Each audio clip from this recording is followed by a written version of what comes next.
Our guest this afternoon used to be able to ice skate backwards on one leg, but realised more than 30 years after developing said skill that she can now barely go forward on the ice in a straight line.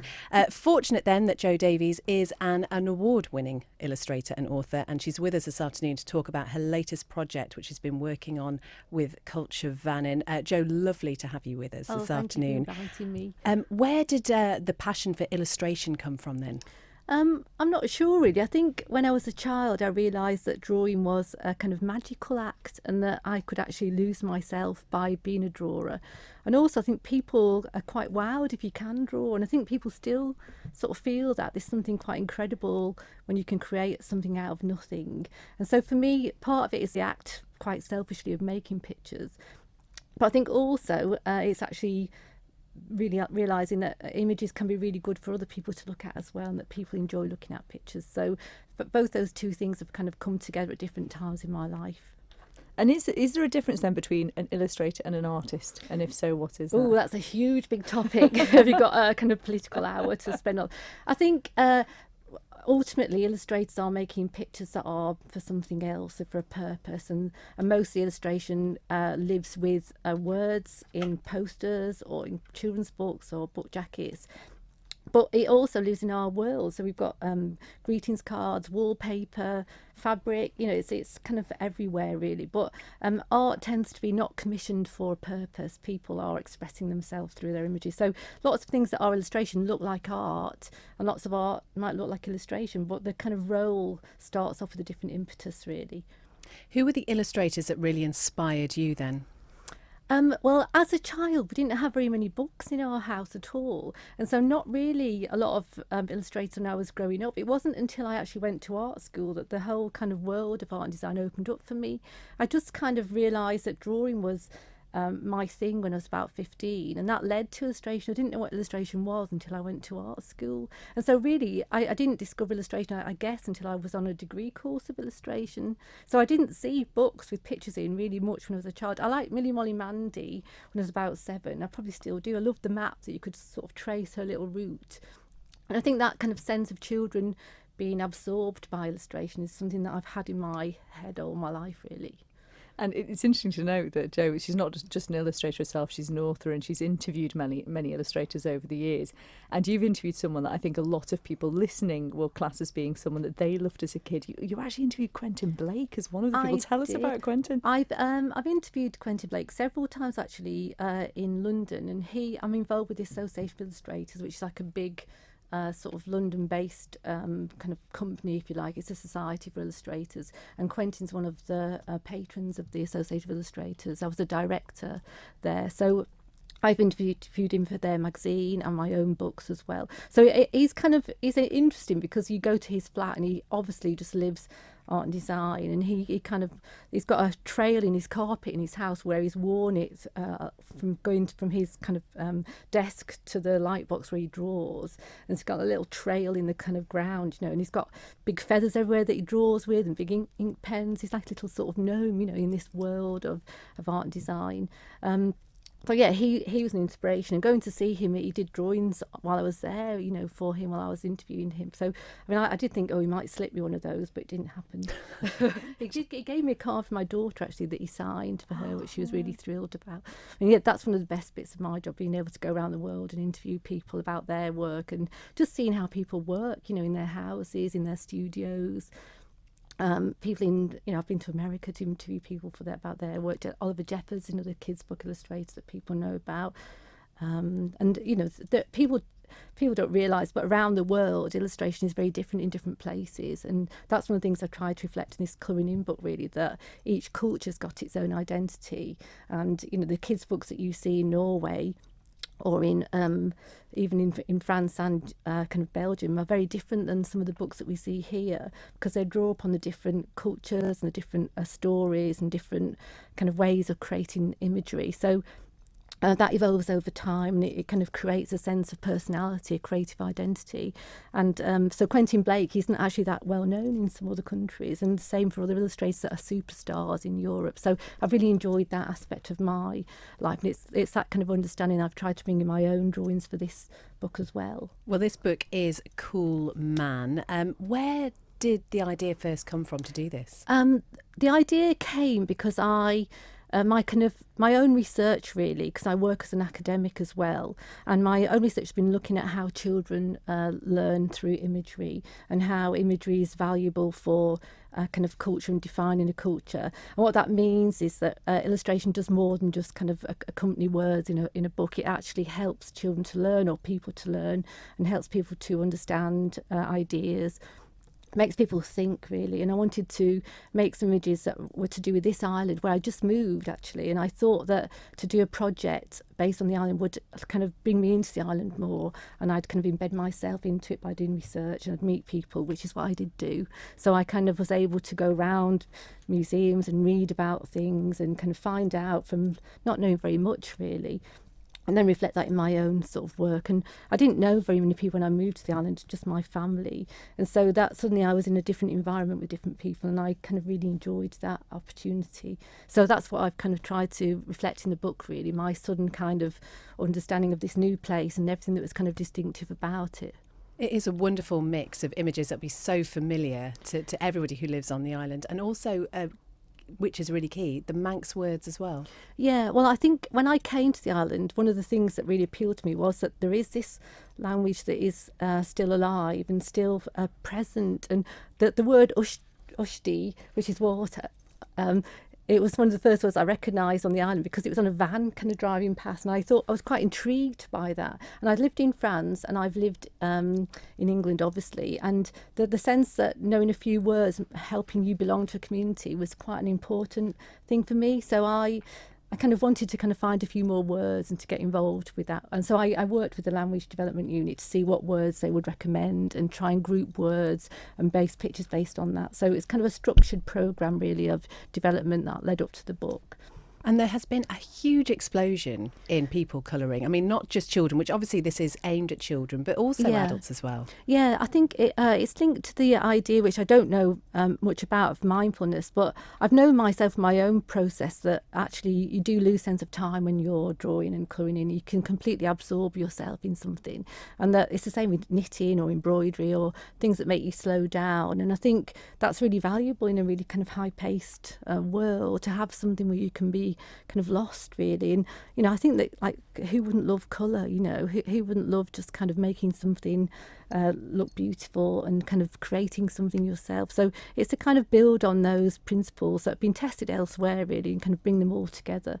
So associating learning language, which for people, it's quite tough learning new words, isn't it? It's quite hard to keep them in your head, but to do that alongside of a really pleasurable activity just seemed to make sense for me really. They kind of get absorbed in your head through osmosis when you're doing colouring in. And you did test out some of these images in an exhibition back in 2015. Yeah, there was a show at Port Erin Arts Centre, and I was really pleased to be able to show there because it's a really great space, and the curator was called Holly Mills, and she was fabulous. She had such great ideas for how to use the space. We had great big hangings that were massive, great big sort of imagery from the book, and we were able to do workshops for children based around the colouring in book. So it's really kind of observing how they interacted with it and how they responded to the words and images together. So it's like a testing ground, really. But I mean, it was a show of artwork to get people to look at the work. But I think there's something funny about illustrations being in a gallery, because they're not meant to be really in a gallery space. They're meant to be used and to be interacted with. They belong to a different sort of purpose, really. So it was good to have it there as a kind of big base, kind of immersive base for children to be involved with, yeah. And the book is also made from recycled paper. How important was that? Well, I think it's about values, really. I think that things which are kind of important, they need to kind of push forward best principles. And I think that, so it's like that was a big decision and a big effort to kind of do that, really. And it's obviously made it more kind of costly to produce. But I think that, especially if children are going to get a book, they need to sort of know that it's based on the right principles, really. So that's kind of, it's through and through kind of good stuff. And you've worked with Culture Vannin on this as well, haven't you? What's that sort of partnership been like? How has that worked? Well, they're brilliant, aren't they? So, I mean, really, I've had a free hand. I applied for funding through Culture Vannin and the Arts Council, and they kind of helped me put the exhibition together. They helped me to, obviously, technical thing, because I'm not Manx, I don't know Manx words. So Adrian was brilliant checking my spelling and things, I don't know about that kind of stuff. So on lots of levels, practical levels, and just kind of overall supportive. It's kind of feeling that when you are an illustrator or an artist, often you're working on your own. So kind of having people that are around, even though they're not physically in your space, is really important, that you can kind of touch base with and sound ideas off with. So they've been really good. And it gives a kind of depth of meaning to it for me as well, to have such an amazing organisations behind something. It means it's kind of much more credible for me and kind of legitimate, I suppose. Because the Isle of Man Arts Council was hugely supportive as well. And it's great, actually, I think, for anyone who's listening who may have sort of a gem of an idea bubbling away in the background, to know that there is that sort of support available here. Yeah, I think, and also because I was new to the island, so coming over and being able to access that quite early on, really, moving over, I was a real privilege and honour to be able to sort of, to be able to do that. And having put this together now, do you now yourself feel more sort of immersed in the Manx culture? I don't know if I feel sort of immersed, but it's kind of understanding it on a different level, really. I feel like I've got a sort of litmus paper radar thing, that I'm aware of things more, and that I do kind of understand more about what this place is about. And it's quite curious when you're coming from the outside. Things seem quite odd. My daughter, who's now 16, when she found out about the Moddy Doo dog in Peel, the story was told to her so kind of convincingly that she was terrified of going to Peel. And everybody loves Peel because they want to go get an ice cream, but she was absolutely, like, she would just not go near that castle. And I think that's what it's like. You do live with those kind of myths. They've become real for people, don't they? And I think that's why you need to know about the culture of where you are, because it really is part of the fabric, the thread of how you live. And so that's what I've really enjoyed, finding out more. And it kind of, I kind of pick up things, and I'm still looking at things now. I'm doing some drawings now for myself in a project that I'm kind of going into more depth about, some research. So it's kind of opened something up for me, really. And I think some of it is just popular culture, isn't it? The fact that there are ice creams in Peel and you can buy 48 flavours is like really important aspect of the Isle of Man. It's one of our really distinctive things. And yeah, the Vikings are important, and the folklore and all that as well. But it's kind of, these things are all part of what makes this place really distinctive. Well, the colouring book Cool Man would make a fantastic stocking filler. Where can people get hold of it? So it's quite well supplied across the island. So the museums have got copies, and Culture Vannin have got copies in their shop. The Bridge has been really good. They've stocking it too, and Lexicon in Douglas. Where else have I missed? Anywhere else? The Snug in Ramsey, I've got copies of it. So, and Laxey Woolen Mills have got them. So we've been trying to kind of get it out and about, really. And anybody who wants to buy it directly from me, I can send off. I've sent them off to America last week through the North American Manx Association. People ordered them from there. So there's no kind of limit or boundary. It will get them out some way or other. I just want to mention, Jo, your jumper. It has quite a history. This jumper, it has a history. I bought it when I was an art student at Maidstone School of Art, and it was in 1982. And I was there actually with Tracy Emin, who's much more kind of rich and famous than I am. But anyway, and I bought it with my student grant, and it cost me 3 weeks' rent. So it's £65, I think, in 1982. And obviously it's still going strong. So, and I do wear it a lot, and my kind of nieces and daughter kind of steal it occasionally too. So. And you have a niece who is fairly well known here on the island as well? Just a bit well known, yes. My niece is Mira Royal, the highly celebrated harpist, and big whoop for Mira, well deserved all her success, yeah. So we'll do a double act sometime, I'm sure. The Coraline harpy. Yeah, I think I can see it now. I was just talking to Jo just before we came back on there. We were talking about events and things that happen over the Isle of Man. One of the things I think was brilliant this year was Manx Lit Fest. And I know you were at one of the events, Jo, weren't you, with Chris Riddell, the illustrator? Yeah, I was, yeah. And it was such an inspirational evening because he was talking about his work. He was being interviewed about his work, but he was also drawing at the same time. Yeah. And I think people were just so wowed by, well, how capable he was of drawing and speaking at the same time, which is an amazing thing to do. But he was just capturing the audience as he went along. It was like a really magical thing to have your own sort of recorder, really. He was like a documentary illustrator, wasn't he? Just kind of taking notes of all the people, but in a visual form. I think it was a really inspirational evening. I think everybody wanted to buy his book, didn't they, at the end of that sort of evening. My daughter bought his book anyway, yeah. He clearly never stops, does he? No, sorry to interrupt you. You got the sense that he absolutely breathes and draws at the same time. It's just kind of one of his things that he does, really. Yeah. And from your other books where you have, as we mentioned before, interviewed various illustrators, such as Quentin Blake and others as well, what have you gained from that then? How has that affected what you do? I think for me, just seeing how people work in different ways is an amazing thing. So some people draw by dipping their paintbrush in cold tea or something, and other people be knitting their illustrations, and that whole kind of range of things that is happening around the world is just so exciting. And just to see the illustration such a massive thing, really, that, you know, it binds together people's lives. And, you know, if you think about it, lots of things in our lives are kind of laced with illustration. You know, you get a birthday card, or you get a kind of gift wrapped in wrapping paper, or when you're a child you remember the magical moment of having a book read to you with pictures in it. So, you know, it kind of asserts to me the kind of value of illustration as an art form. And obviously, talking about your book, the Cool Man book, you've got an illustration in there, Mariner, which is absolutely wonderful. It appears in a Japanese book as well. It's a Chinese book, actually. Chinese book. So I write about illustration with a co-author called Derek Bazell, who works at the Association of Illustrators, and our publisher is Bloomsbury in London. And so our books are successful, but they also get translated into other languages. So the Chinese version has got a page with one of my pictures in, which is of the mariner, the kind of the sailor, the Manx sailor. So that's kind of interesting to see that image with the Manx word alongside a big page of Chinese text. So yeah, it kind of makes me feel like a really cosmopolitan person, even though I'm not quite cosmopolitan. Growing up, did your daughter get a lot of cards that you made for birthdays and things like that? Yeah, I think she's a bit kind of dismissive of it, really. She used to kind of say, oh, you know, my dad's an artist and my she's an illustrator. Kind of, you know, it's no big deal for her. But I think she doesn't want to do drawing herself. She takes photographs, and I think she's kind of beating it out of herself. She just didn't want to sort of do that. But you know, we're kind of very visual kind of household, really, and I think she does love pictures secretly, you know.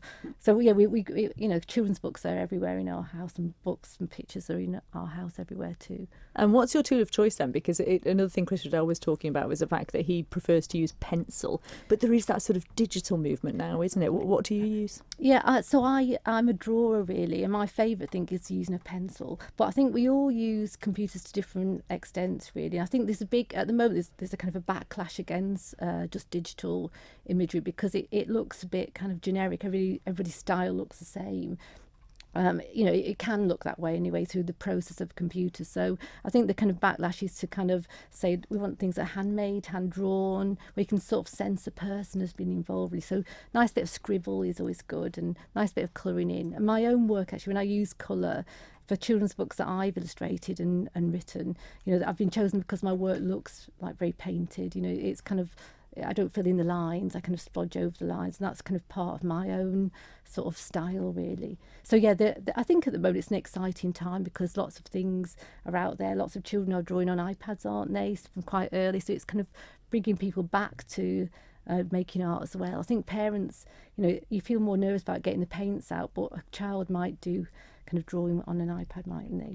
Oh, Jo, it's been fascinating talking to you this afternoon. Thank you for coming in. We'll put all the details of how you can get hold of the colouring book on the Women's Day blog after the programme. What is your next project? Have you got one in line? I don't know. I'm working with my daughter in mind, because she wants to be a writer. So she wants us to do a book together based on kind of strong women, and she likes the idea of kind of cool woman. And we saw the exhibition at the museum a couple of years ago, which is kind of the women in heels thing, and really kind of to base drawings and do research based on that inspirational women on the hand, to kind of keep that going, really, just because it's nice to work with your daughter, isn't it? Nell Davies. Oh.